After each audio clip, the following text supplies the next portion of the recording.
Welcome, everybody. My name is Tricia Park. I am the Associate Director of Workshops here at Cleaver Magazine. We're so delighted to welcome you to issue 44 and our contributors reading. We're going to be listening to a lot of wonderful pieces that are in the 44th issue, if that wasn't obvious already. And I'm going to pass it over to our editor-in-chief, founding editor, the person who created and makes Cleaver possible, Karen Ryle. Thank you, Tricia. Hello, everyone, and welcome all of you to Cleaver Magazine's issue number 44 contributor reading. My name is Karen Ryle, and I'm the co-founding and chief editor of Cleaver. 2024 marks our 11th year as a magazine in this world. We published our first full issue in March 2013. For those of you not familiar with Cleaver, we are a quarterly literary magazine. We publish fresh fiction, poetry, creative nonfiction, and flash every March, June, September, and December. We also publish craft essays and interviews, and we host a workshop and masterclass series, which I hope you will check out. Next Sunday afternoon, Megan Steelstra will present a live interactive Zoom masterclass, which I guarantee will be fantastic, and there's still a few spots left to join. We also have a book review that's been quiet in the past few years, but it's about to relaunch with a fantastic new energetic team of book review editors. So if you write reviews or have a book coming out, stay tuned and check in with us shortly. We'd love to hear from you. About our name. Cleave is a Janus word, also known as an auto-antonym, meaning both itself and its opposite. To cleave is both to stick tight and to fall away. A cleaver is the most broad-edged and brutally efficient kitchen knife, designed to be swung like a hammer for the most effective channel of force. Cleave also means to come together with strong attachment. Cleaver runs its literary magazine on 100% volunteer labor with many fine editors whose invaluable contributions make our magazine possible. I serve as head fiction editor, webmaster, graphic designer, and chief cook and bottle washer. The buck stops here if you have any Cleaver-related issues. And speaking of issues, I'm tremendously proud of issue 44 with this extraordinary collection of talented writers. I am privileged to bring them to you tonight. Some cool news is that we just soft launched a collaboration with Drexel University's entrepreneurial game studio, developing new virtual reality journeys combining color, sound, and site-specific poetry, memoir, and fiction. Storyseek's unique desktop app is part immersive theater, part video game, and part neighborhood poetry slam, offering users a new template for interactive place-based digital art that celebrates contemporary urban life. Storyseek was funded in part by the William Penn Foundation and the Philadelphia Cultural Fund. We'll be launching on Tuesday with a live event at 6 p.m. on Thursday, February 8th at the University of Pennsylvania's Kelly Writers House. If you will be in Philadelphia, we'd love to have you come by and meet the game designers and the writers. Since most of you are out of town, I invite you to watch this quick demo playthrough of Yolanda Wischer's poem, Germantown Avenue Speak. Each of the 5 Storyseek's pieces is unique and fascinating, so I urge you to watch all the playthroughs on our site and even download and try out the interactive game. So here you can see we have a playthrough capture of Yolanda's poem and the text of the poem. Yolanda Wischer is the author of Monk Eats an Afro. She was named the inaugural Poet Laureate of Montgomery County, Pennsylvania in 1999, and the 3rd Poet Laureate of Philadelphia in 2016. A Pew and Cave Canem Fellow, Wischer received the Leeway Foundation's Transformation Award in 2019 for her commitment to art for social change. In 2022, she was named a Philadelphia Cultural Treasure Artist Fellow. Wischer performs a blend of poetry and song with her band, Yolanda Wischer and the Afro Eaters. She lives in Germantown.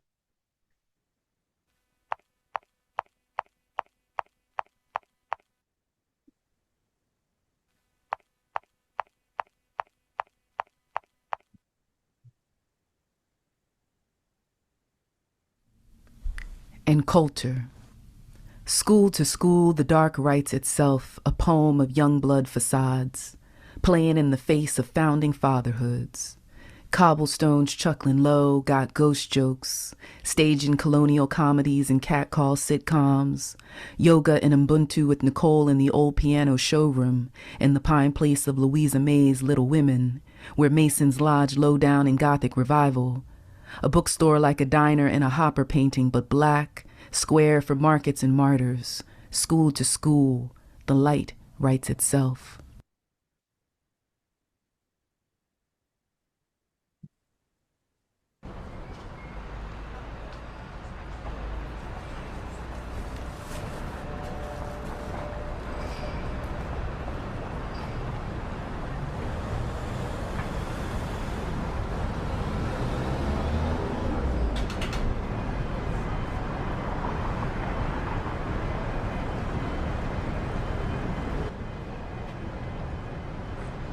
And schoolhouse.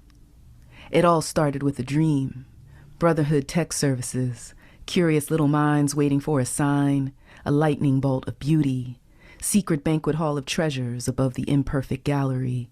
It all started with Roombas in the cane, with the car crooning Whitney, I have nothing, nothing, nothing.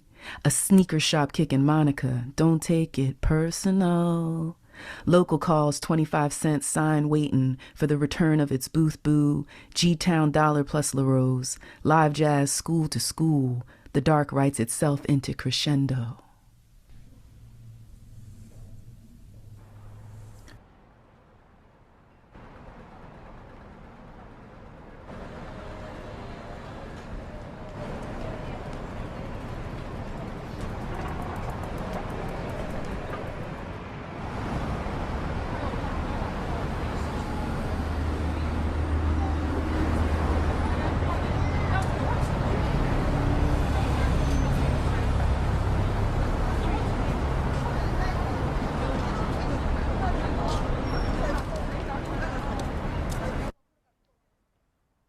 In Shelton, the Lux Nail Design Pawn Shop, Beef Chicken Lamb, Check Cash and Crab House, Stop Profiling Muslims' African Hair, Raising the Dead 7 days a week, R.I.P. Murray's Now Boss Furniture, R.I.P. Sound of Germantown, Now Brother Halal, We Accept Body Oils, Food Stamps, EBT, Wisecracks in the Armor, School to School, Barbers, Barbering, the dark writes itself into corners, dine in or take out, you are loved. Blue brother on a skateboard, chicken joint with long lines, diamond tooth brother at the bus stop smiling.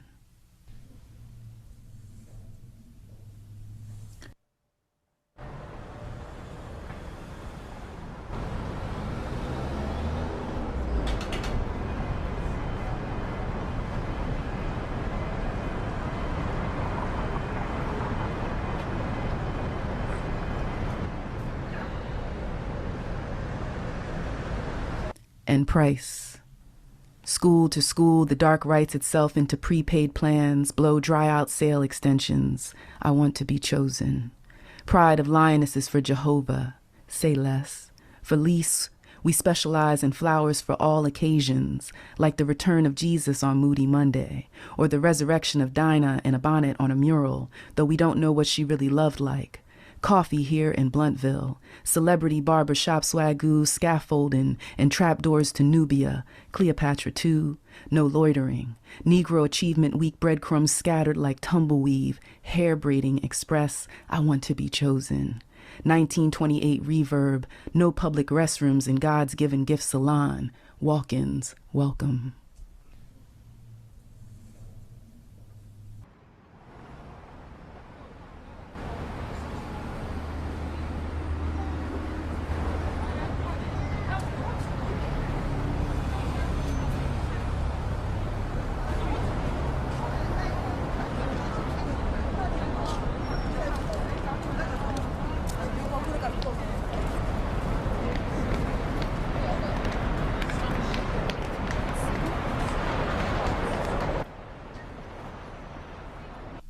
And Hanes, Taimika's hair salon, soul food. 3 elder pines lean and trade secrets near the fence of the abandoned school, heavily lidded with graffiti lashes. Fresh fish hoagie halal breakfast, 23, 65. Books, clothing, incense, junk cars wanted, the NileCafe.com. sandalwood sacks of astral traveling, or Le Matin des Noirs floating from an open garage door, glimpses of petunia pots and ancient spider plants, Archie Shepp or Pharaoh Saunders, High Street or Low Country, turquoise or maroon uptown, specializing in natural air, specializing in au contraire, space available, work in progress, the future is in this center, school to school, the dark writes itself. So as you can see, the game is built on the framework of Google Street View. Yeah, so each of our 5 writers picked a walk that was significant to them, and they wrote a site-specific piece, and we sort of approached it like it was kind of site-specific theater, working in concert with the game designer. So it was a really different and really exciting project. So I hope you'll go to the Storyseek page and try them all. They're all really different. And there's also a game you can download it. It was supposed to be a phone app, but right now it's just a desktop app. And there's instructions, like you have to kind of override your computer's like safety things because it's not a registered app with Apple, but it's developed by this game designer, Jussel. So I mean, I put it on my computer. It's really cool.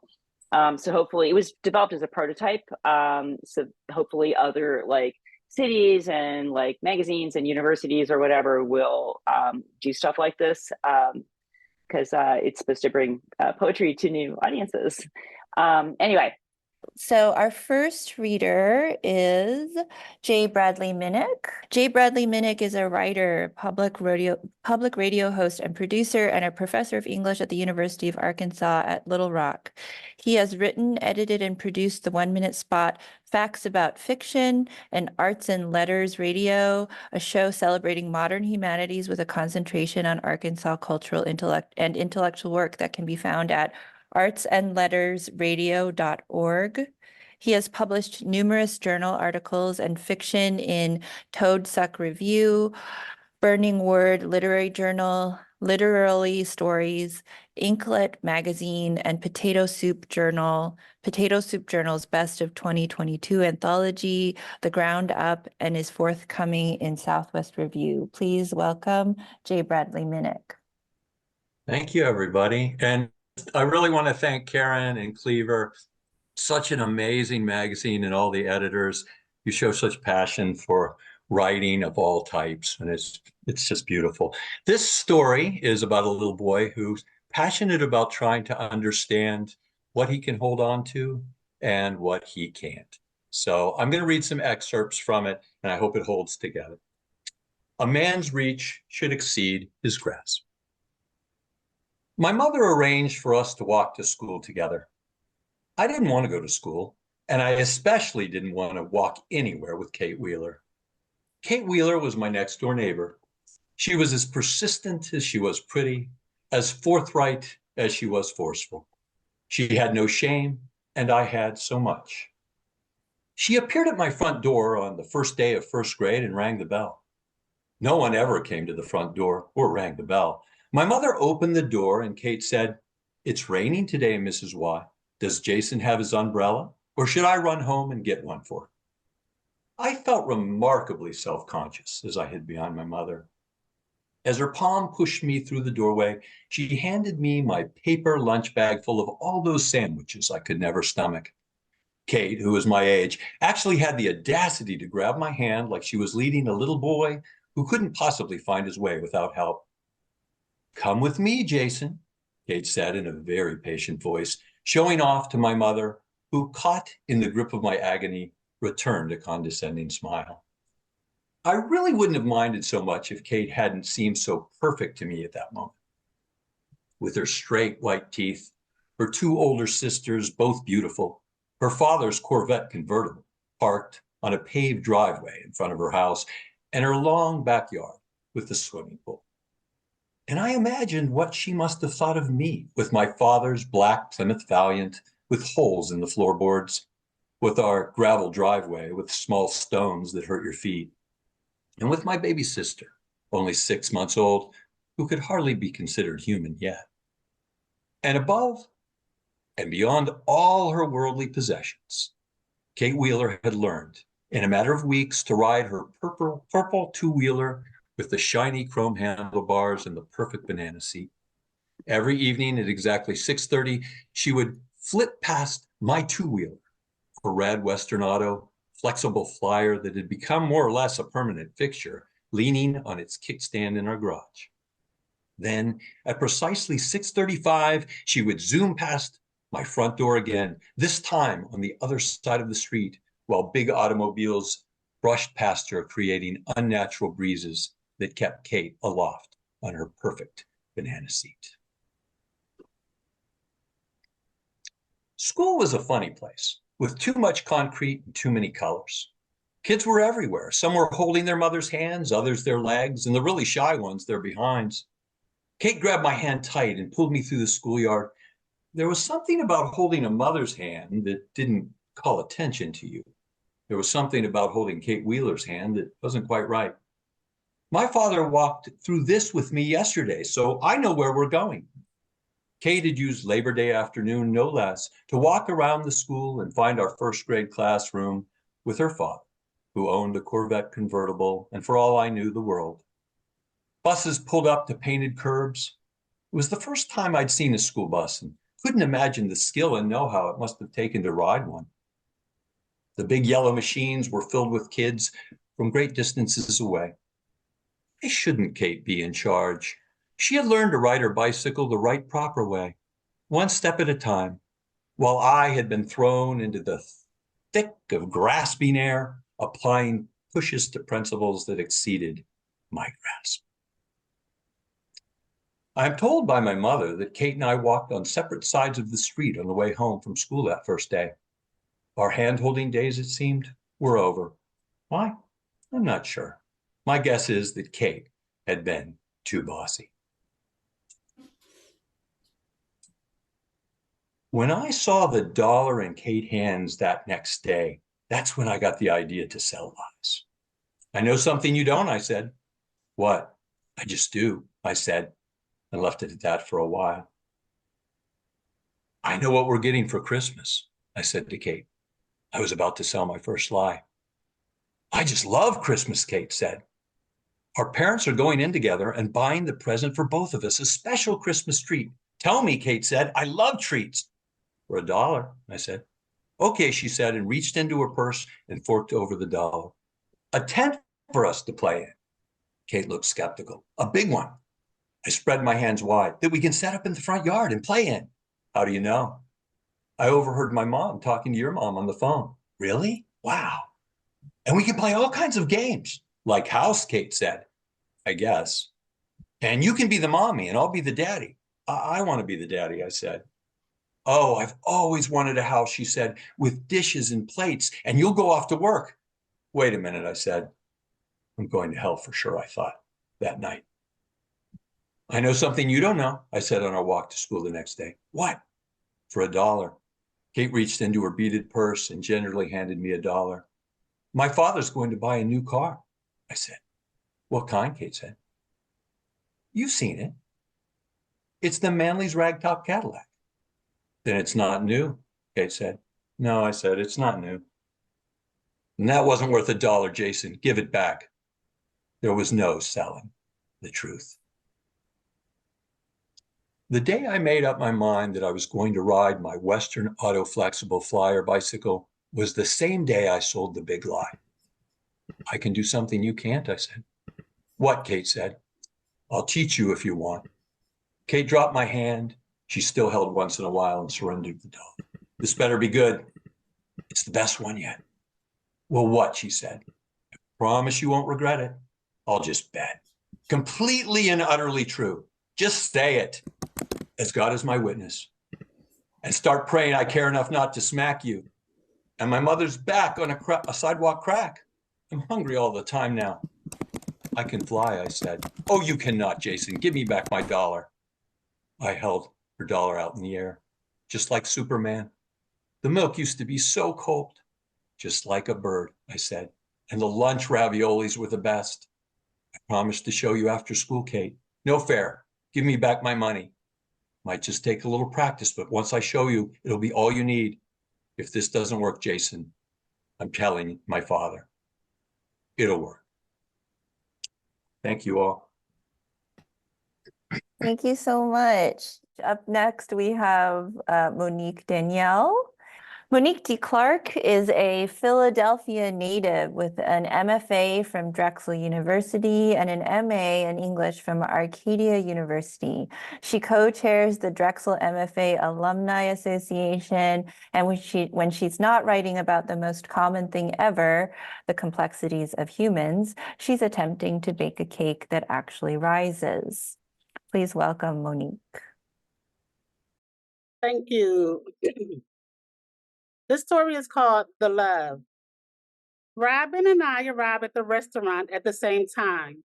Today's her 32nd birthday, and she's chosen The Love, her late father's favorite. He admired the exposed brick walls, the warmth of its wood tables, and the heart perfectly branded into the corner of its love burger's bun.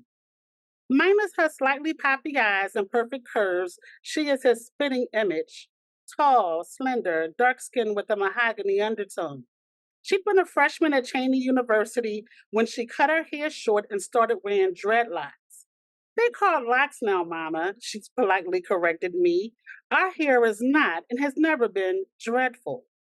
Today, her long twisted locks, tips-dyed red as fire engines, are coiled into a huge bun sitting regally atop her head. "You're beautiful," I say now, as I always do, inside and out. We look over the menu. She orders ricotta ravioli and me, the lovebird, the chef's twist on fried chicken and collard greens with a side of buttery corn grits. A father and daughter sit across from us, and as the waiter walks away, we watch the little girl crawl under the table to sit next to her father. "I've been thinking a lot about Daddy lately," Robbin says, a sadness in her voice. "Me too," I sigh. Cliff, my soft-spoken, strong husband, lover of God and us. Cliff, who came home every night, who made sure that Robbin and I never went without a meal, a warm home in the winter, or a cool one in the summer. Cliff, my loving husband, who also left behind a pile of old shit. A pile of shit that managed to smear my shoe, no matter how careful I was to step around it. Just today, my Aunt Dorothea reminded me how fortunate I was to have had such a good man. "Girl, you were lucky. Not many women get the luxury of not having to worry about much. Plus, it's been 6 months since he's passed, and no children have surfaced from the woodworks." None recently, is what I wanted to say. Instead, I gave a slight smile, the one that I perfected during those years when people would ask, "When are you going to give that man some babies?" A smile that concealed my grieving spirit, my failure to conceive, a smile that was much easier to etch than to say, "I would if I could, but these fibroids."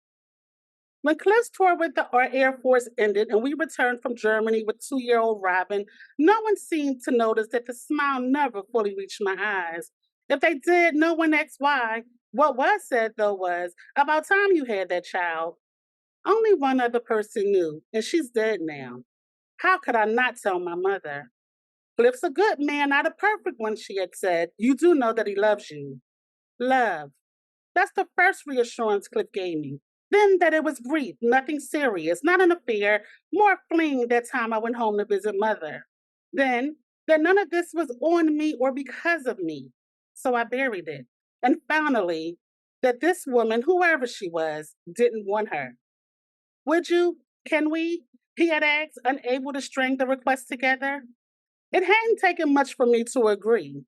"A man wants more than a wife," Aunt Dorothea had once cautioned me.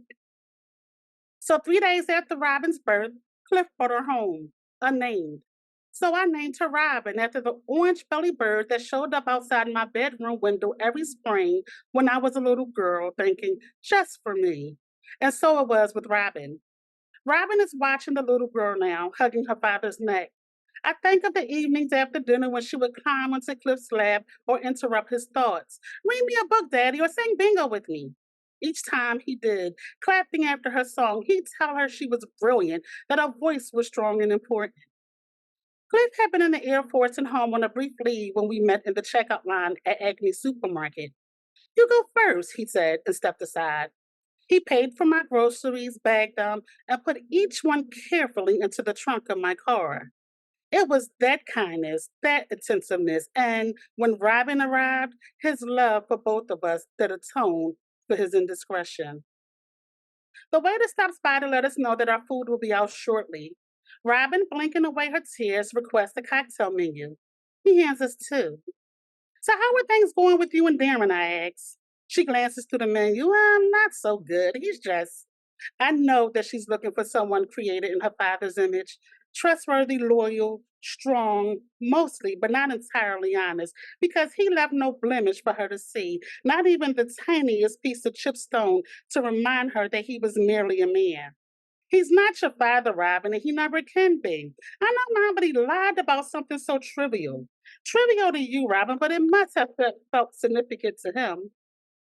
"He was supposed to come over, but got caught up binge watching you," he finally said. "But first, he said he'd fallen asleep." Her tone is harsh. I pick up the cocktail menu, hoping something would settle my hands.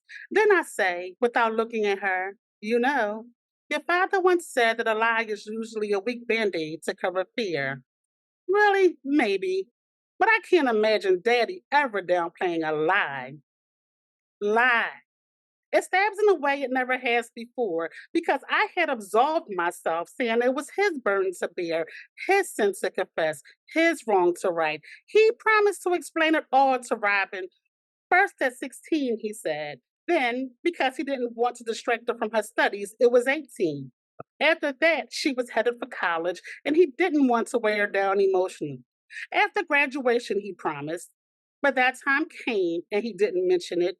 Then it went, and neither did I, because I'd reasoned he could explain it best. What did I know? Only that he didn't love her, Charlotte Peters, and that the court order making Robin ours, mine, was buried away in a safety deposit box in the bank. I felt tension rising in my throat, felt my skin warm and my teeth clench. Then I remember what she knows about her father and what she doesn't. That he did waver and fall, that he didn't live up to his end of this one deal. I almost come out with it, but I can't. Not yet.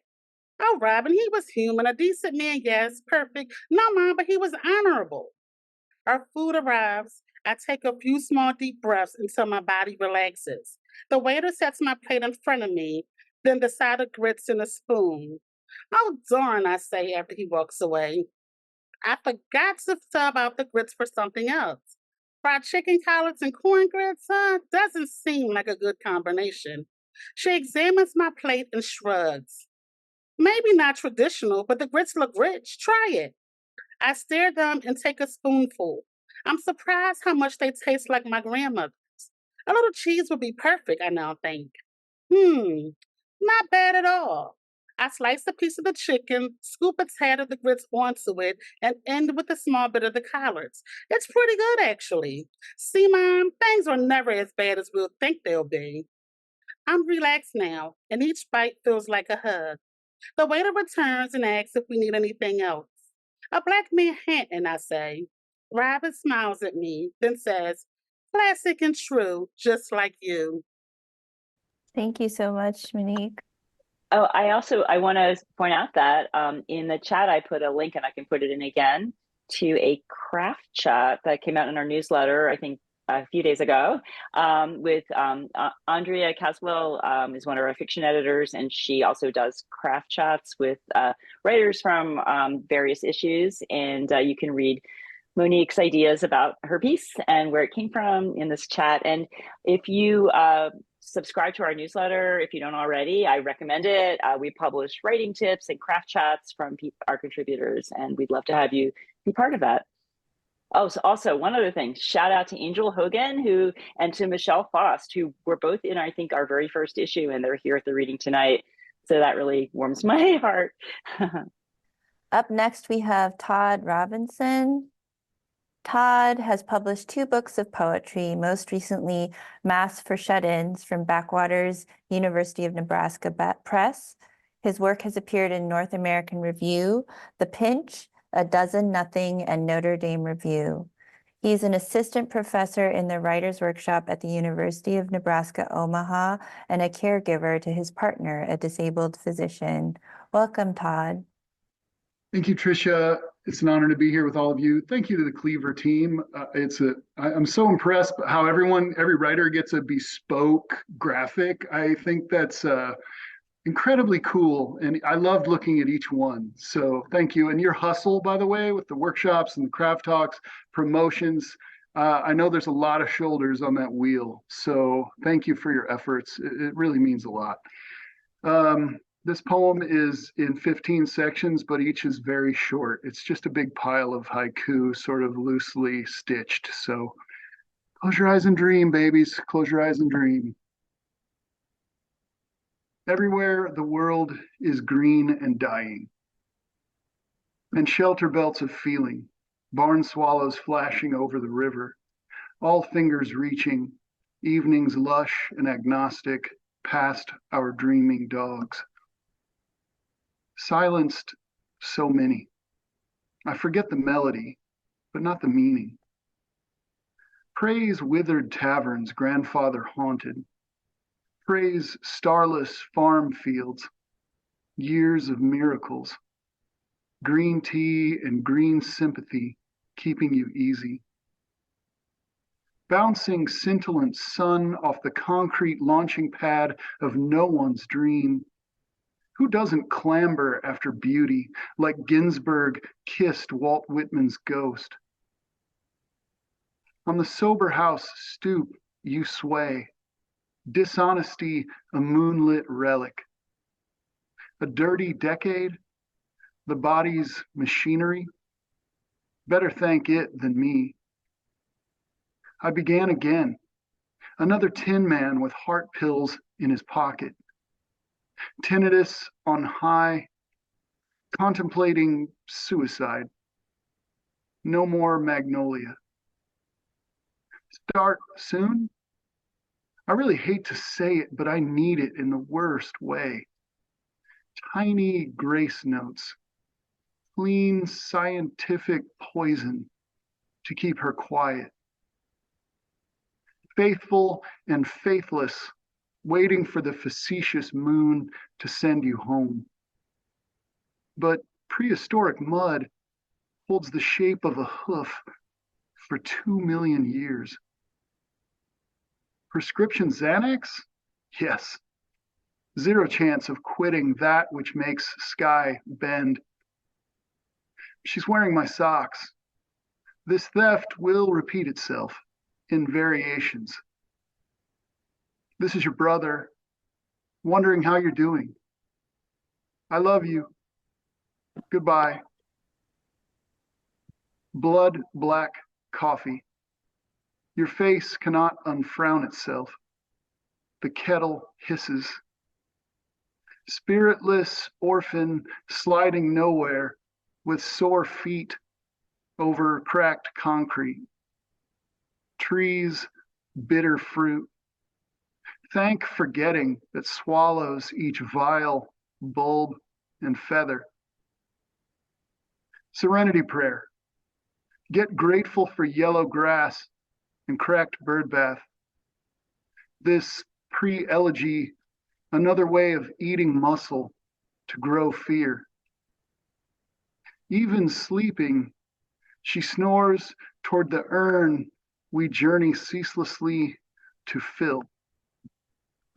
Thank you. Thank you so much, Todd. Up next, we have Matt Thomas. Matt is a smallholder farmer, engineer, and environmentalist. His work has appeared recently in Dunes Review and Bear Paw Arts Journal, and is upcoming in Hiram Review and the Avalon Literary Review. He lives with his family in the Blue Ridge Mountains of Virginia. Welcome, Matt. Thank you. You know, Cleaver is a class act. You just really are, and I appreciate the way you promote your writers. And you know, as Todd said, it's a beautiful journal. So, you know, well done, everybody. This poem is called Anniversary Poem 2, and you know, it's about how it's very gutsy when humans, we humans commit to growing with another person because, growth, the mechanics of growth are an iterative process of destruction and renewal. And so when you make that commitment, you're committing to that process of destruction and renewal. Remember the track snow? It was last to melt, and so was like a suture in the flattened grass. Robins feeding impression to impression, hashes as if marking time past. From the incident that dried the trees, brooded a generation of change in their damped, stubborn ashes. And then, as if voicing that fire, the crack of a stick giving to your weight, panicked the robins. We watched them scatter, black thrown seeds, the press of your taut belly, a hard pressure at both of our spines. We felt it then, but never said, how love like snow is a tension between transition and the late present misremembered as stillness. By now it goes without saying, all of the lessons to short, illogic ends we've hefted and carried from forest to meadow and back. Thank you. Thank you so much, Matt. Up next, we have Hannah Smart. Hannah Smart, who has previously published under the name Ambrose D. Smart, is a fiction writer and literary pop culture critic. Her short stories have been published in or are forthcoming in West Branch, The Harvard Advocate, Puerto del Sol, The Rupture, and Smoke Long Quarterly, among others. And her essays have appeared in the Boston Globe, Potomac Review, and the Sunlight Press. She is the founder and editor-in-chief of experimental journal, The Militant Grammarian, a 3-time presenter at the International David Foster Wallace Conference, and a writing studies professor at the University of Southern Mississippi. Welcome, Hannah. Hi. So this piece is all dialogue. It's going to be a conversation between 2 different people. So I'll just hold up this hand when one side's talking and this hand when the other is. I couldn't figure out any other way to do it. But yeah. Hello, I'd like to report a fire at the Jerry's Pizza off West 9th Street. Yapping. Okay, and your name, sir? Jerry Parker. Could you describe the situation? I am sitting in the restaurant parking lot about 20 feet from the double-pane glass door customers use to enter the building. The flames have moved through the restaurant and are threatening to enter the liminal buffer space between the 2 sets of doors leading to the outside and inside of the restaurant, respectively. The area where guests wipe off their boots and queue to be seated on particularly busy days. The flames are licking the inside doors. I am sitting on the curb, smoking a cigarette within a safe distance. Anyone in the restaurant?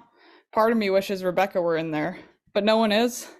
Long history with Rebecca. You wouldn't want to hear it. I certainly don't. So the restaurant is totally devoid of people? Roger that. I'm the owner. I was working late, cleaning up. We closed at 9. I figure not much to do at home since... Do you know how the fire started? Since I don't have anyone to come home to, I mean. Sure. So how did the fire start? You know, it was the weirdest thing. Sorry. Let me light another cigarette real fast. I'd really like to get the full scoop as soon as possible. There we go. Sorry. I smoke when I'm nervous. I have the thing going now. Should be smooth sailing for the next few minutes. What was the question again? How did the fire start? Well, I was in the back of the restaurant with my little Jerry's Pizza apron on, scrubbing out some fry baskets with a trusty piece of steel wool. Sometimes you need to break out the steel wool to really get all the greebles of fried gunk out of the delicate metal webbing. And then what? I heard a sound from the inventory closet, like the universe itself had just let one rip. And did you go to check on it? Not immediately. I assumed something had simply fallen down. A large stack of frozen pizzas, perhaps, and planned to get to it at my earliest convenience. The flames have moved into the liminal space now. They'll likely begin licking the outer door soon, which is why I'm trying to make haste. At what point did you become aware that there was a fire? Why do you need all this information? I'm sitting in my office taking notes, sir. Will be dispatching someone momentarily. Well, so I was thinking about my wife, ex-wife, I mean, Rebecca, and how I was probably responsible for the divorce. She wanted kids, I didn't. I enjoyed our mutual solitude. She thought I was a loser for this. You know how it goes, don't I? That's the cliche part. But the non-cliche part is that I was realizing I didn't really like being alone. The comfortable aloneness I'd felt with her was not real existential aloneness. I hadn't felt real, unadulterated aloneness in 12 years. I'd forgotten what it felt like to be truly, inescapably alone with only your own thoughts rattling around in your brain 24/7. I needed someone to talk to, desperately. I missed her. I love her still. But you wish she'd die in a fire? No, where did you? You said earlier that you wish Rebecca would die in a fire. Rebecca, not my wife. Rebecca is this annoying employee of mine. She's always got her phone out on the job, texting some ne'er-do-well boyfriend named Blaze. She burned 2 whole pizzas once, and when I confronted her about it, she cried. But she didn't start this fire? Unfortunately, no. She was still in the building when the fire happened. Right, so how did the fire happen? I kept scrubbing for a bit. There was this one really difficult spot I remember, a piece of fried shit just absolutely wedged in there like no one's business. Then I heard a horrific whirring sound, as if space-time itself were on crack cocaine. And then, sorry, just lighting another cig. It's cold out here and the moon is barely a crescent. I'm relying on the cigs for warmth, light, and stress relief at this point. And then I went to open the door of the inventory closet, of course, and that turned out to be a mistake. Do you think I made a mistake with my wife? Not really my place to say. Because this one time, a friend of ours was throwing my wife a surprise birthday party for her 40th, and I figured, well, what's the point? But the friend really wanted me there and at her house to jump out from behind a couch and yell surprise or whatever. Juvenile stuff, right? Like our grown adults who've been preoccupied with suspicious tasks all day and then led into a room blindfolded, really taken aback when it turns out the room they've been led into is a surprise birthday party. Stop and smell their breadcrumbs. It's all a collective fiction. The whole charade of having had the rug pulled out from under you. And this is going to sound stupid. What? Well, at around the time I was supposed to head out for the party, I was embroiled in a really heavy losing streak of online chess. You know how it goes. Sure. The way one loss makes you flustered and you have to counterbalance the negative energy of the universe. So you play again, but because you're flustered this time, you lose again. And now it's really getting dire. You're 2 matches in the hole. You can't quit while you're ahead because there's no such thing as quitting while you're ahead. But doubling down could mean landing yourself in even deeper doo-doo. You might win. You might pull yourself out. But pulling yourself out becomes harder with every subsequent loss. You need to win 3 games to recoup 2 losses. If you lose a third, you now must win 4. At what point does it stop? I don't know. After 43 doomed games, I finally looked at the clock and realized that I was not only late for my wife's surprise party, but had completely missed it. She'd be on her way home by now, and I'd need a plausible excuse for why I wasn't there. How recent was this? I mean, what am I doing? What happened after you opened the door? I think that was the last straw, really. The divorce papers were presented to me the next week. My wife didn't even have the gall to do it. Got some snooty lawyer to do it for her, which I don't even want to think about the fees involved there. Did you ever try talking to her about it? She never wanted to, I don't think. Have you ever had anything like that happen to you before? Have I ever ditched my spouse's surprise party to play online chess? Not that necessarily, but come on. Do you have a husband or anything? Have you ever hurt him? Or since you're kind of on the other side of it, has he ever hurt you? This conversation isn't really about me, nor is it about your divorce. God, I'd like to murder Rebecca. Back to Rebecca again, are we? After my divorce, Rebecca went and made it all about her. By talking about her divorce, you mean? Exactly. Well, not so much hers as her parents. People are always acting as if a parental divorce is the most traumatic possible occurrence one can live through. My parents got divorced and I survived. Didn't even think about it, really. I was in college when it happened. Got 2 Christmases the next 3 years. It's nothing compared to the pain of losing someone yourself. My parents' shit, I knew that had nothing to do with me. But this, I'm agonizing over where I could have possibly gone wrong. Was it really the surprise party chess debacle? Rebecca hasn't even been divorced, for Pete's sake. She hasn't even been married. Isn't that something? Sure is. Anyway, back to the door. I have a confession to make. What's that? I'm not really smoking. You think I'm on my 3rd cigarette, but really I don't even have my cigarettes with me. I sure could use one. I don't know why I said I was smoking. I think I just needed an excuse for the natural pauses in my speech, and it felt like you were rushing my story. And if you want to read the rest, it's on the website, I guess. Hannah, it's so funny. And I actually teach the art of fiction at the University of Pennsylvania. And I realized for my dialogue module that I'm going to have my students read your story because it's so much better than that novel by Philip Roth. It's all in dialogue. So yeah. Oh, thank you. That's so nice of you. Next, we have Jeff Friedman. Jeff's 10th collection, Ashes in Paradise, was recently published by Mad Hat Press. Friedman's poems, mini tales, and translations have appeared in American Poetry Review, Poetry, New England Review, Poetry International, Cast Iron Airplanes That Can Actually Fly, commentaries from 80 American poets on their prose poetry, Flash Fiction Funny, Flash Nonfiction Funny, Fiction International, Plume, 100-Word Story, Cleaver, Dreaming Awake, New Contemporary Prose Poetry from the United States, Australia, and the United Kingdom, The New Republic, and Best Microfiction 2021, 2022, and 2023. Jeff has received an NEA Literature Translation Fellowship and numerous other awards and prizes. Welcome, Jeff. Thank you. Thanks for that introduction, and thank you, Karen. God, the reading's so great. I mean, it's wonderful to read again with Cleaver. I really was looking forward to this once again, and everybody's reading so well as their work is really good and inspiring. I'm going to start with a piece called I had several micro stories published in this edition of Cleaver, and they're somewhat between micro stories and prose poems, I guess. But the first one is dedicated to a friend of mine, Ellen Geist, who died a few years ago after battling a long-term illness, and there's some of it. Well, I was showing her a card trick at one point, so it's based on that card trick.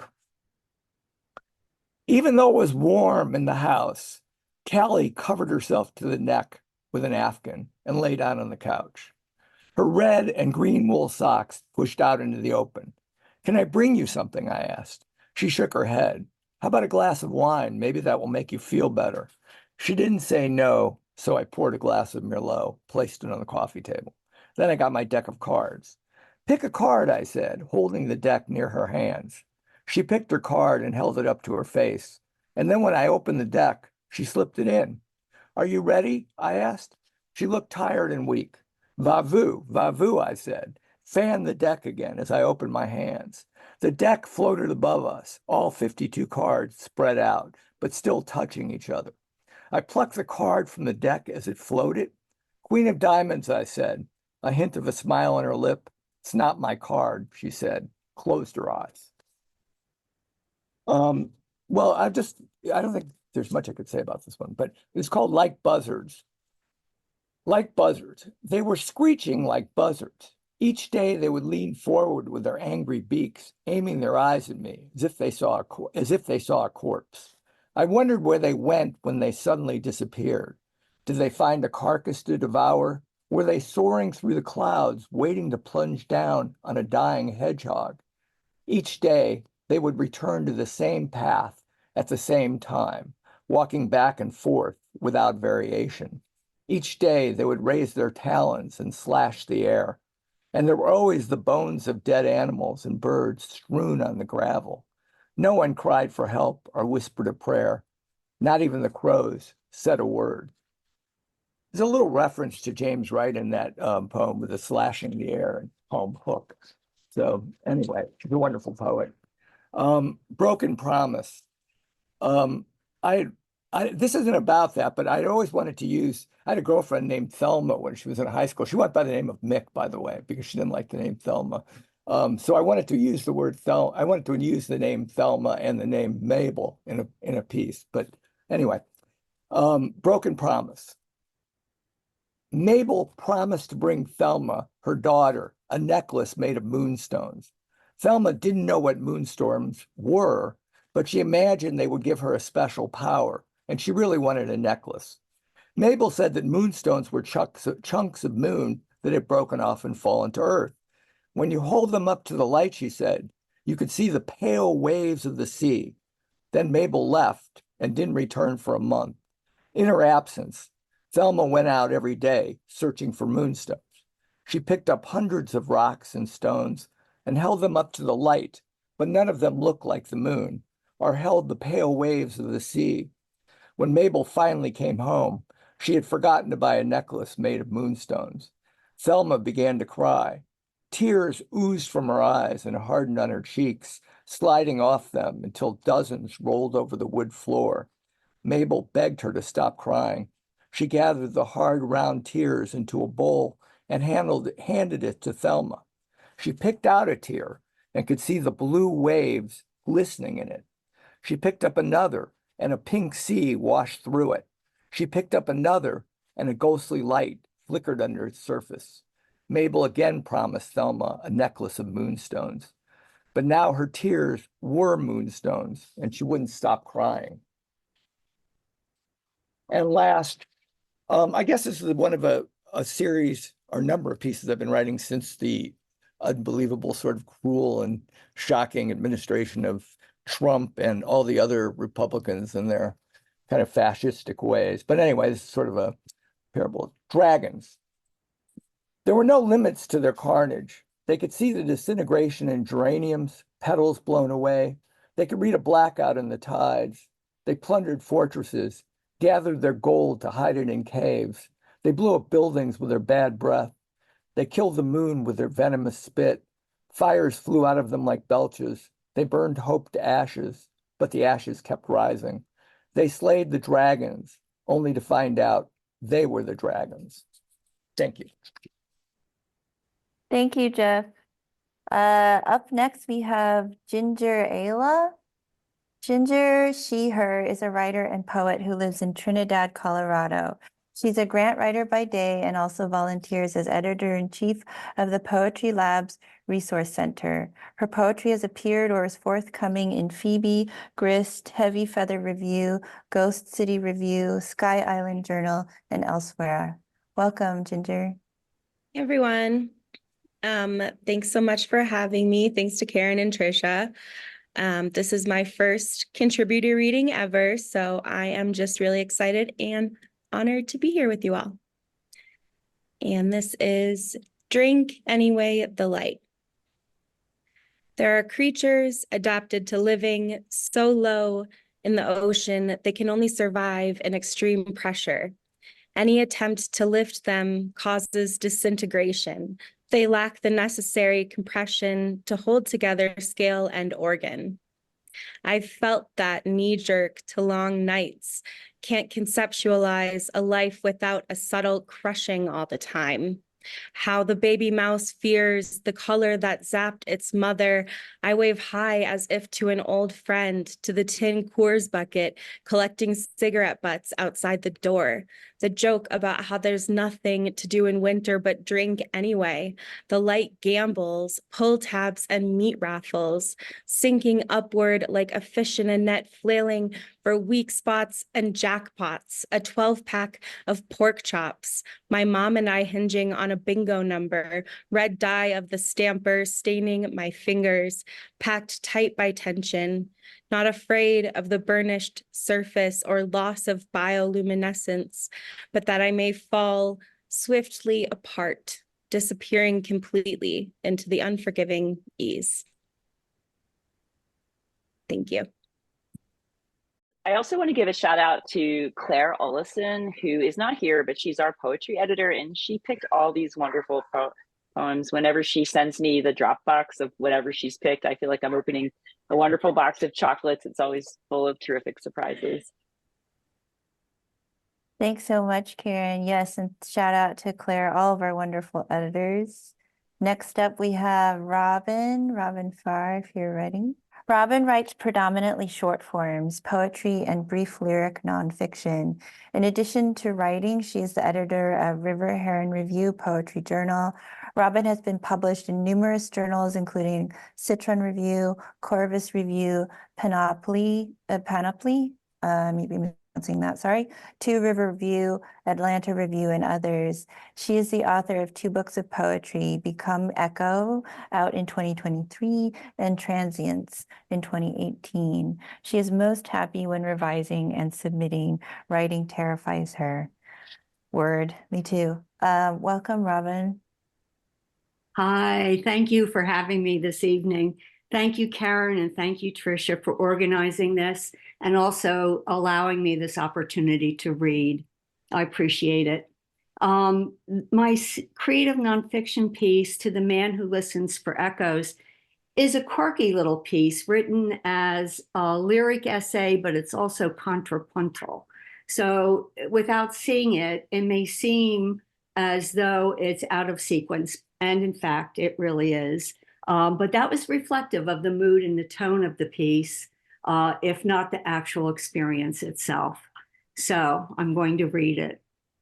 To the man who listens for echoes.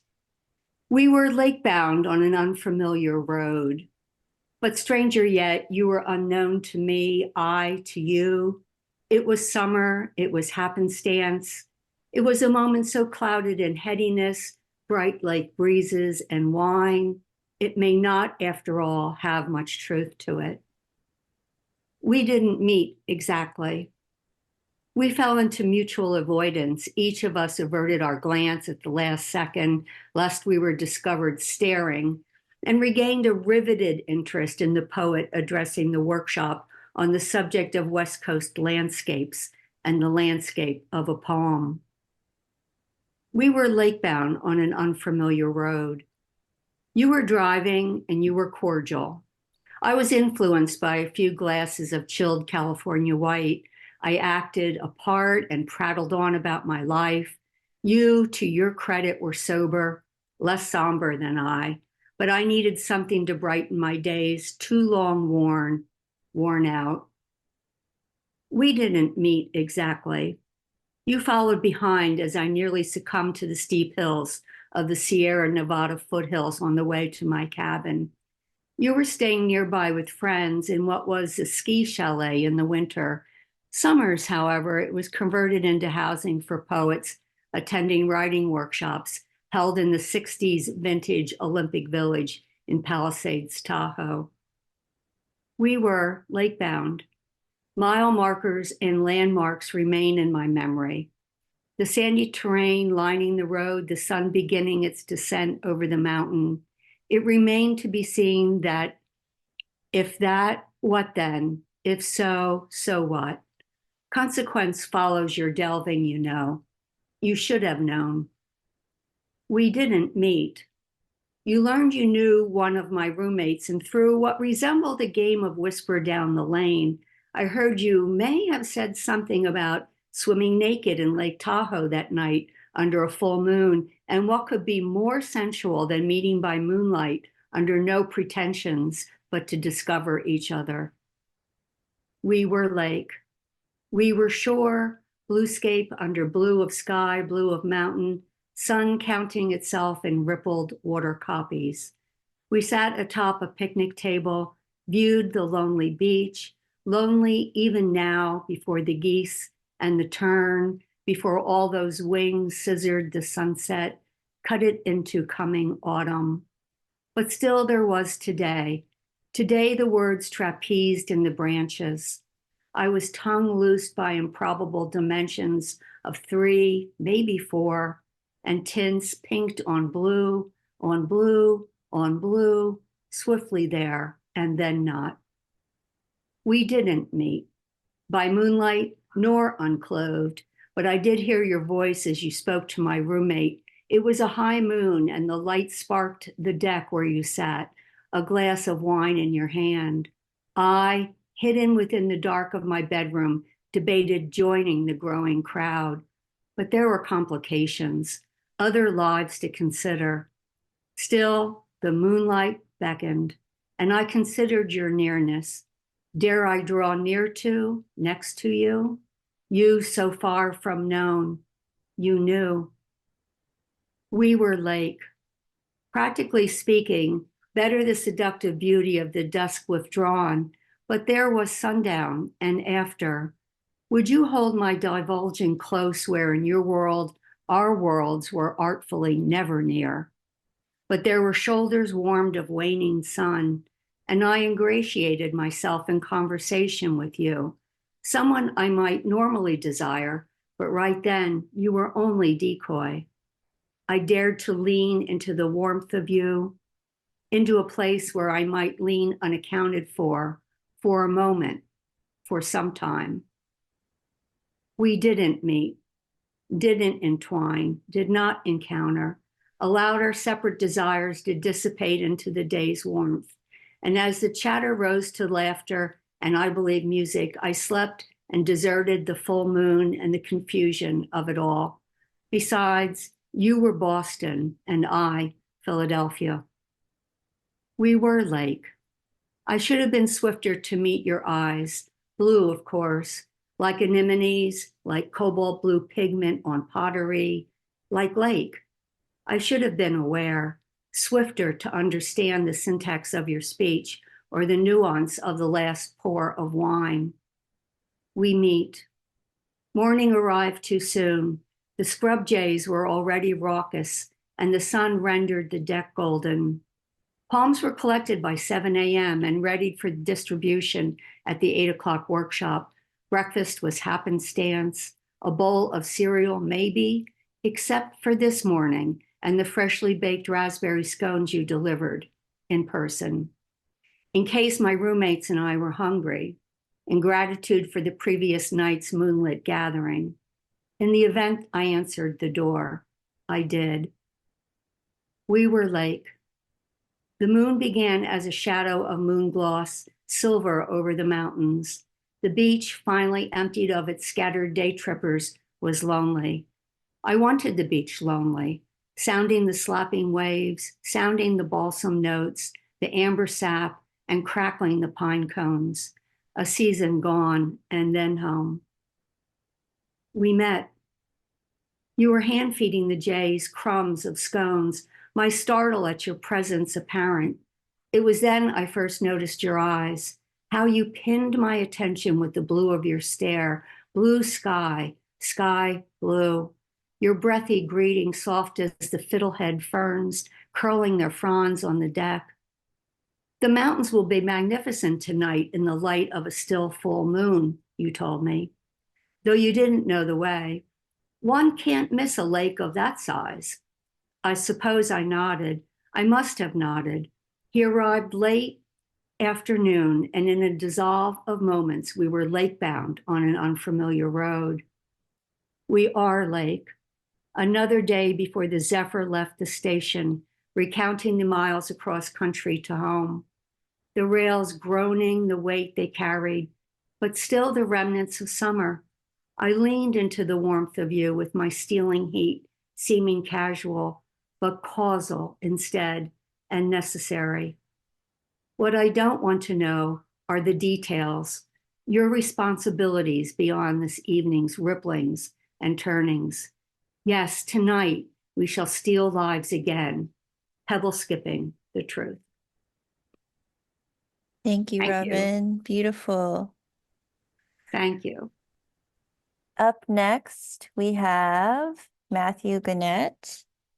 Matthew is the author of 4 poetry collections, Doom Scroll in 2023, Vasectomania in 2017, American Busboy in 2011, and Sudden Anthem in 2008.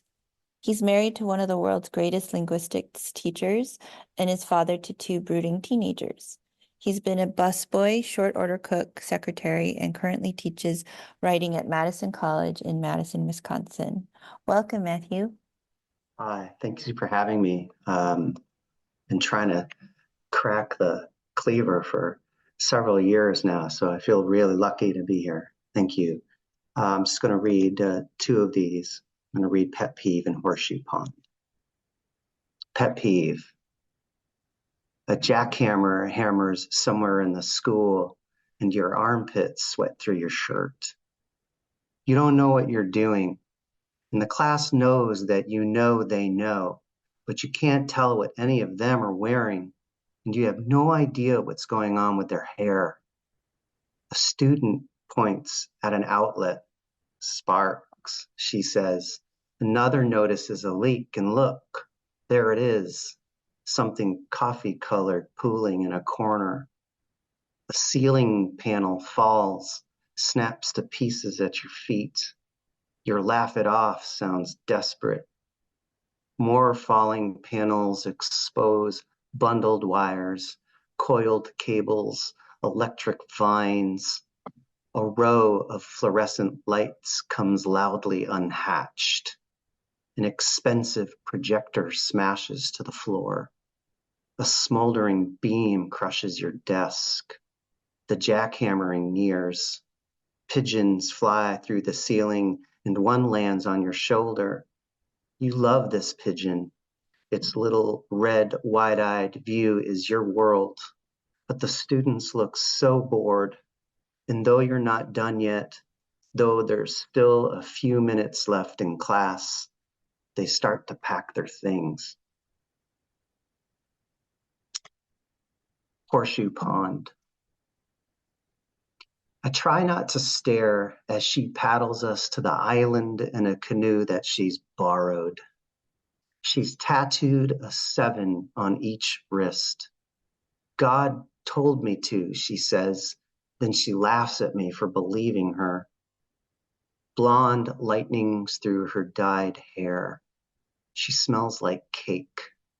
She knows rumors, who's done what in parked cars, what sketchy things adults are up to in our town's lone motel. I have the matches. We make a fire in the pine stand, spread out our jackets, and do what teenagers do when they're alone in the night. We're saving each other, she says after. Paddling back in a moonless dark, we stash the canoe in the cattail, not knowing sparks have fired up on the island. Soon the whole town comes down to watch it burn like it's a TV show. From across the water comes the snap, pop, and crack of falling limbs, a many-tongued mouth of flames doubled in the pond's surface. We slip in with the crowd. Someone even orders pizza. I'm sure my life is over, or at least some part of it. 30 years from now, when someone finds her in her own kitchen with the needle still in her arm, this is what I'll remember. The two of us at the pond's edge. She takes my hand in hers and swears that nobody will find out. The island will still be there in the morning, she says, and everything will grow back. Thank you. Thank you, Matt. Beautiful. Next up, we have Michelle Bidding. Michelle was shortlisted for the 2023 Craft Character Sketch Challenge, the 2020 Montreal International Poetry Prize, and a finalist for the 2021 Coniston Prize and 2020 Reed Magazine Edwin Markham Prize. She won Quarter After Eight's Robert J. DeMott Short Prose Contest and is the author of 5 poetry collections, including Nightmares and Miracles from Two Sylvia's Press in 2022, winner of the Wilder Prize and recently named one of Kirkus Review's 2022 Best of Indie. Her chapbook, Dummy Ventriloquist, is forthcoming in 2024. She's a senior lecturer in creative writing and literature at Loyola Marymount University. Welcome, Michelle.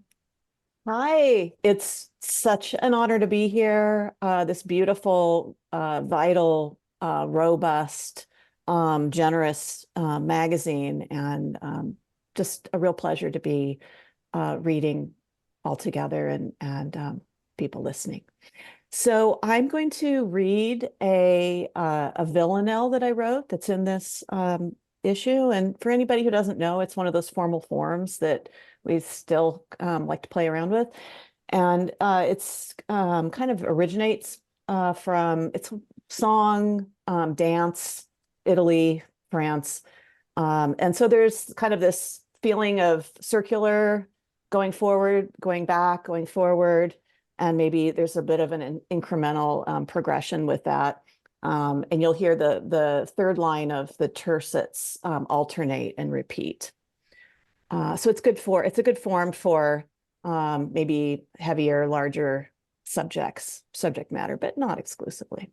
Okay, so manger emptied. I saw the shepherds slogging through red dust. Their sandals kicked up a ruddy cataclysm, with palm trees sighing through green stars above. This was in Los Angeles, where the active site featured a bereft creche. No babe, front and center. Stolen, we'd have no sun for navigating midnight. Everyone was somewhere else, divining treasure to rub, or holding for the light to reflect celebrated toes, with palm trees sighing through green stars above. My mind's brittle ghosts threw down like dice, among tossed out hay, brash as gold. Stolen, I'd have no sun to navigate midnight, or nest of foraged threads to rest my soul's bruised dove, the heart that wants to rise and walk from its cage, with palm trees sighing through green stars above. And of those playing it safe who never speak up or fight, while birds and branches scream a final rubido.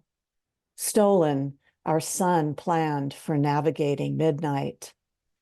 Before horizons bend and my brain's undone, my cup will runneth over a melancholy rain, as palm trees sigh through green stars above.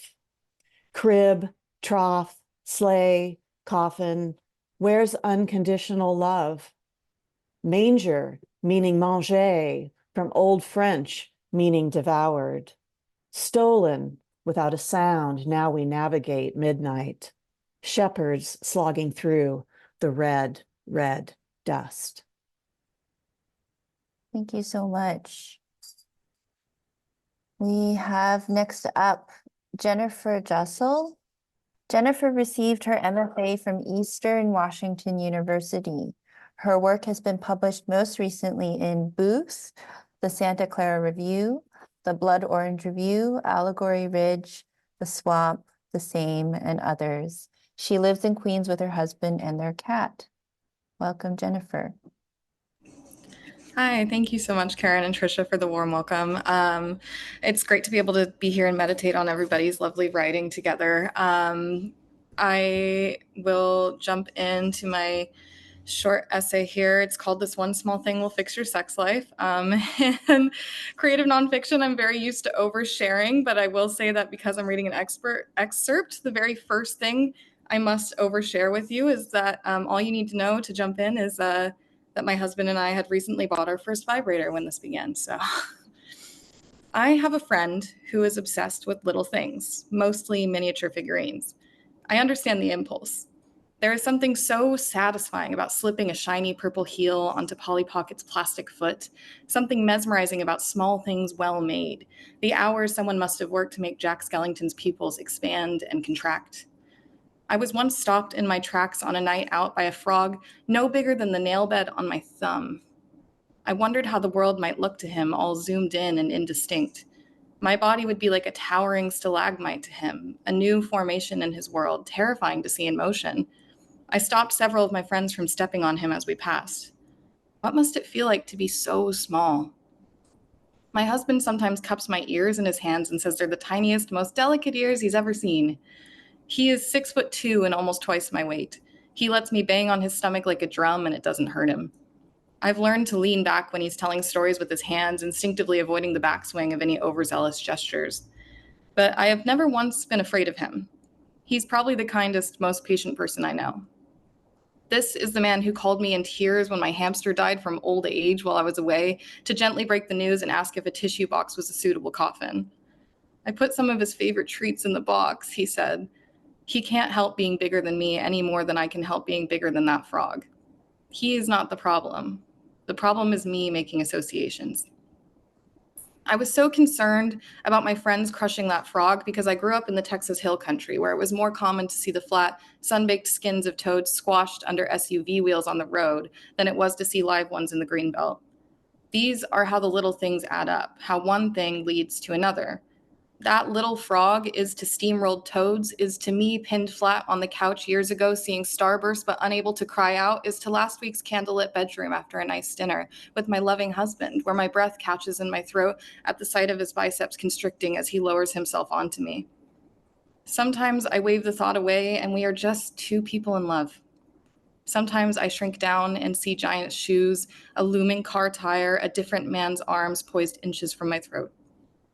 My husband is so understanding, so caring, it hurts. He can read my face, be on the other side of the bed in seconds, the warmth of his skin replaced by empty air. He would never guilt me for putting a stop to things. But a few nights ago, with his arms tucked beneath him on the other side of the bed, he cried. A few nights ago, he said, "I don't want you to be scared." Since moving into our apartment in New York, we have started to collect small things. I have shelves of trinkets now, little glass pumpkins, candles I'll never light, shaped like clouds and cubes, even a miniature frog named George. Some of these things are more important to me than others. One is a stuffed cat I've had since I was 2. Another, a wooden toucan from my grandparents' library that is no longer. But all the little things combined build up to something larger, a nesting sense. I like being an adult who can choose to fritter away my hard-earned $20 on a statuette of an iguana, just because it made me smile. I like having the power to give homes to each of the things I collect. I like, for example, that George belongs in the center of the coffee table and the novelty candles belong on the second bookshelf from the top of the case. I feel happier in this self-curated menagerie. This urge to collect things smaller than myself could certainly be egged on by capitalist forces, but mostly I think it's comforting to see these things cared for. When I was very young, I used to entertain myself by pushing in the puffy white pods attached to the side of our house with my finger. Then my sister told me they were butterflies' cocoons. I was once a little thing treated carelessly, a painstakingly crafted cocoon popped by greedy fingers. After that, the pervading sense of my smallness unnerved me. I resented that I, who had always before felt strangely powerful, like I might be able to kill a man superheroine style if it came down to it, was so quickly proven helpless, as inert and malleable as my terrified cat in the arms of the vet. For a while, I stopped seeing the value of smallness, of persistence, of taking life day by day with quiet strength. Still, years later, I can be overwhelmed by the thought of new routines. I am daunted by new attempts at recovery, the effort they require, the growing pains they threaten. Baby steps sound doable in theory until you look up and see the brambled path stretching on for miles in front of you, tempting you to break into a dead sprint. If you haven't found your way by now, what good can small course corrections really do? The vibrator, when it arrived in a nondescript box at our doorstep, was also surprisingly small. It was hot pink and pliable, and the silicone encasing was soft as the top of a cat's head. We set it straight up on the kitchen counter like it was just another candle, and then played with the settings, laughing as it buzzed and thrust gummily at nothing. It wasn't so scary after all. We made jokes about our Southern upbringings, our societally ingrained sexual shame. All that dithering over a plastic toy? Our discussions about healing, about trauma, about love and a healthy sex life were as dizzying as the skyscrapers lining our street, but this little thing on the counter felt manageable. And maybe we'd absolutely hate it. Maybe we'd end up Googling how to safely dispose of it and its rechargeable lithium-ion batteries, which still freaked me out a little. But it was a first step, something to prove that my aching legs, tired of running, could at least still stand. After all, I'd recovered enough to know that good sex was not what was done to me, not the forceful smashing of one entire body on another. I knew by then that good sex is intricate, delicate. It values smallness. Good sex is like good love, like the good life I am creating for myself. Both seek to nurture the little things, not to destroy them. The vibrator was still on the kitchen counter when my husband kissed me and said he was happy to be married to me, and I thought of running my finger along the smooth borderline where he shaved his chin. Beside it on the counter were the decorative candles shaped like cubes and clouds, and across from it on the bookshelf were the pumpkin figurines. George the frog watched us from the coffee table. Outside the window were the skyscrapers leaning over us, above them a silver-hemmed blanket of clouds that dwarfed us all. And I was glad to be small. Thank you so much. Thank you so much, Jennifer. Wonderful. And our last reader of the evening in person, let's see. Oh no, where did my page go? Patricia Flaherty Pagan. Patricia lives in a brown house near the sea with her family and her 3 mischievous rescue cats. She is the award-winning author of Trailways Pilgrims and Enduring Spirits Stories. She has edited several collections of fiction and poetry by women writers, including Eve's Requiem, Tales of Women, Mystery, and Horror. Welcome, Patricia. Thank you so much. I want to give a big thank you to Trisha and Karen and Catherine and to all the other readers. I'm still thinking about the last piece. I found it very moving. But I'm going to go ahead and share a piece of flash fiction with you. It's the second time a piece that means a lot to me has found a home in Cleaver. This is called Tidings of Comfort and Joy. Before she throws my father's Christmas stocking into the fireplace, Siobhan brings it out to the porch to show us. I dreamt his cruise ship exploded, she said. Dad drowned. She flails her hands and the red stocking dances like flames. Neve's face darkens. She worries at the pink mittens in her lap. He'll be back, I say. I can see my breath. The air shudders. Snow begins to fall. Mom sings Joy to the World and God Rest Ye Merry Gentlemen at Grandma's aging piano. Neve sings along. Their voices scatter the clawed quiet that's filled the house since Dad left his key and $80 on the table. Bills are stacked on the counter next to the tan phone sleeping in its cradle. I call my friends the twins, who pass the receiver between them giggling, and I pretend not to see that the mortgage payment is due. Siobhan calls me upstairs to see which of the dresses in the back of her closet will fit me. I cross my fingers that she has outgrown the green one with the red bow. When I come back downstairs to model it, my mom claps. Gorgeous, Neve says. Remember when you girls were little and Grandma flew in with those 3 matching red dresses with the green trim? She lugged them all the way from Halifax. They took up half her suitcase, bless her soul. Remember? Sure, I lie. All I remember about Grandma is that she smelled like the perfume counter at the mall, and she gave us bullseye caramels from her big red purse. You all look so beautiful in those, and you'll look beautiful in this dress, dear, Mom says. You'll be the prettiest girl at midnight mass. She straightens the skirt of my new, bold dress. Neve races down the creaky stairs. Santa leaves me the clue in the diary, a Nancy Drew mystery about a burning mansion. He wraps one eyeshadow palette in last year's snowman paper for Siobhan. We all smile as Neve holds up an easy bake oven like a trophy. Santa got it, she squeals. I love it so much. On New Year's Eve, we drink sparkling cider and nibble on the tiny fudge brownies Neve has burned in her oven. We watch the girl from Happy Days interview singers in Times Square on TV. Dick Clark makes jokes and Mom half smiles. I'm trying to stay up late enough to see Blondie. Dad does not call. Joy and dread wrap themselves around my sisters and I like shawls. Just before the ball drops, we hear fireworks. We rush out onto the porch in our Holly Hoppy pajamas to see. Half asleep on the couch, my mother faintly protests. Pop, pop, swirls of blue and red erupt over the Little League Park a few blocks away. We shiver. Cold nips at our ankles. It's the new year, Neve says. Me and my sisters hold hands. Thank you so much, Patricia. Beautiful. That concludes all of our contributors' readings. We want to thank everybody for joining us. Again, thank you so much. Also, we have a couple of great, well, we have 4 great workshops coming up, but 2 are coming up really fast. Megan Steelstra's workshop next weekend on the 28th on publishing, getting your work out into the world more.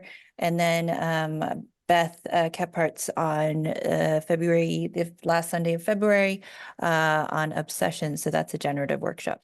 Thank you so much, everyone, for coming. This was a great reading. And both of them are, they're Zoom workshops. So like you can like ask questions and interact. So it's a really, Megan did one for us last year and it was terrific. So I definitely recommend it. Thanks, everybody.